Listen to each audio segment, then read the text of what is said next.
the lake we've been looking for is not the thing of beauty that, you know, we'd hoped it might be.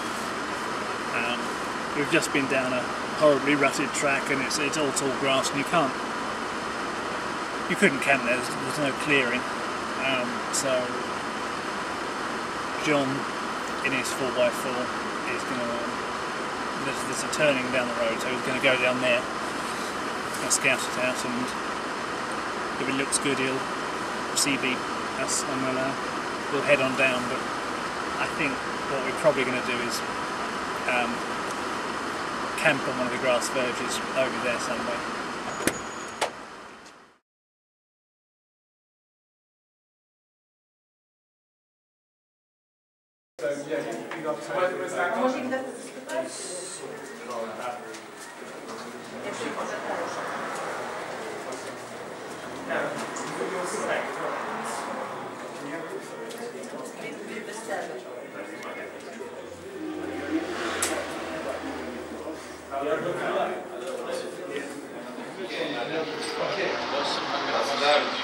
So, 3 level. Do you want to take that? 3 level. 3rd floor. It's been a long day. I'll try and summarise what we've done. We woke up at 7 o'clock on some lay-by, about 100 kilometres away from the Ukrainian border, and by 8 o'clock we were pushing our way towards it. But one of the cars in the convoy we're going with for this stretch, their clutch broke, so we pulled over to a garage to get that looked at, and they fixed it for £30 at about, I don't know, 3 hours, 2 hours. We then went to a garage to get some petrol, and John's teammate Killian's been very homesick and wasn't really enjoying himself, so he got in a taxi and went to the airport. So it's midnight now, so I expect he's hopefully well on his way. He hasn't texted us, but you know, hopefully he's on his way.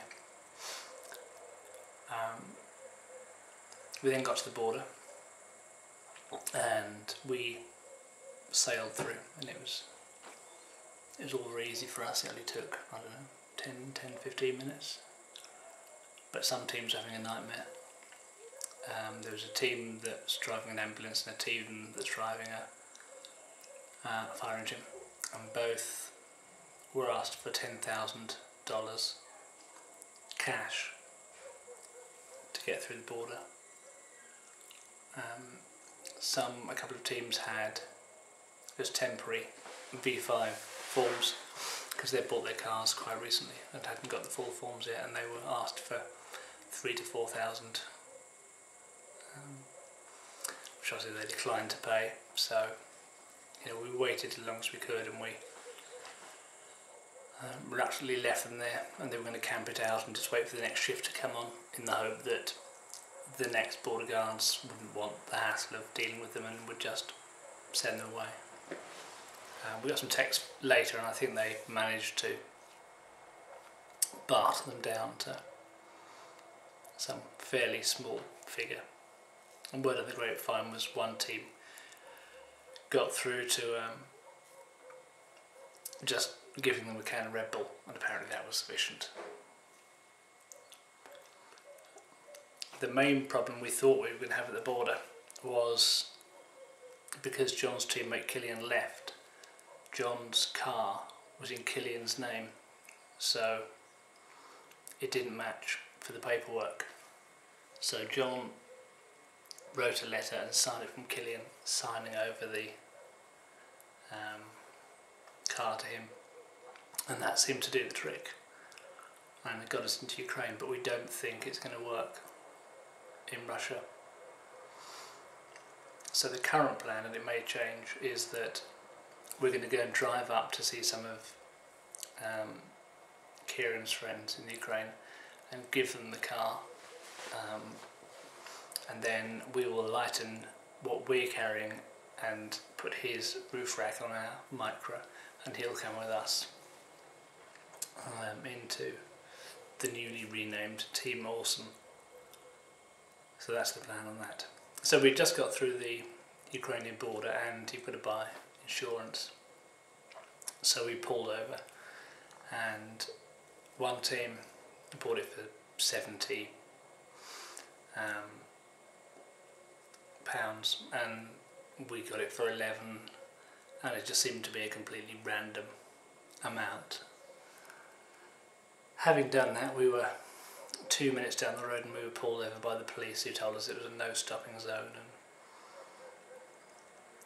Kieran somehow bamboozled him or sweet talked him into letting us go, so we didn't pay a fine.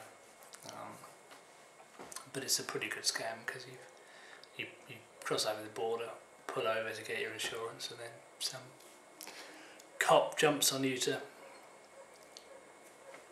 give you a fine. So initially our first impressions of the Ukraine weren't that good, but then we started to drive through the towns, and it's a beautiful place. All the houses are very different. There are lots of interesting churches, some that look like they belong in Disneyland with their big purple turrets, and some that look like they're made of aluminium, and just all sorts.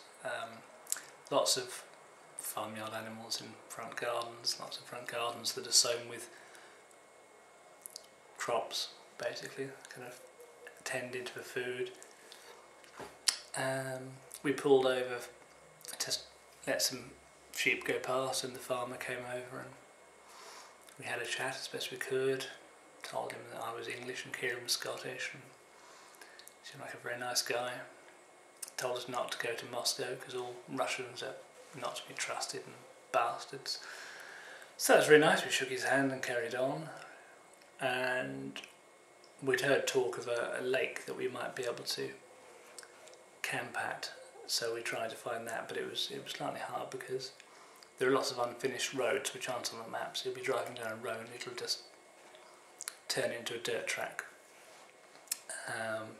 and because there are lots of unfinished roads and very small villages, there just aren't any signs, so you'll see lots and lots of turnings and you just won't know where they're at.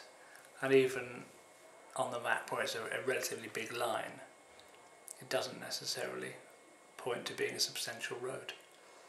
But we found the lake, and one side was surrounded by residential houses, so that was no good. So we found a back road. I say a road, a dirt track, and we tried to find somewhere to camp, but the roads were awful and the grass was really tall, so we doubled back. And we have a convoy of about 5-6 cars, and we're now at 25 to 1 in a small motel with secure, hopefully, parking outside, and it was £12 a room, and it's not a bad room. 2 single beds for Kieran and me, and there's a shower over there which will be lovely. It'll be good to have a shower after a couple of days, and tomorrow we're going to push on to Kiev, which I believe is quite a long drive,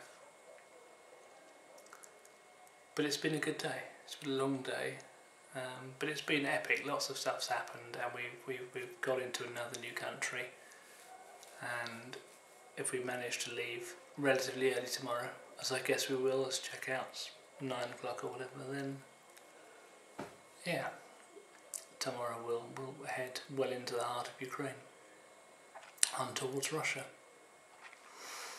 So yeah, it's been a good day, but it's time to get to sleep.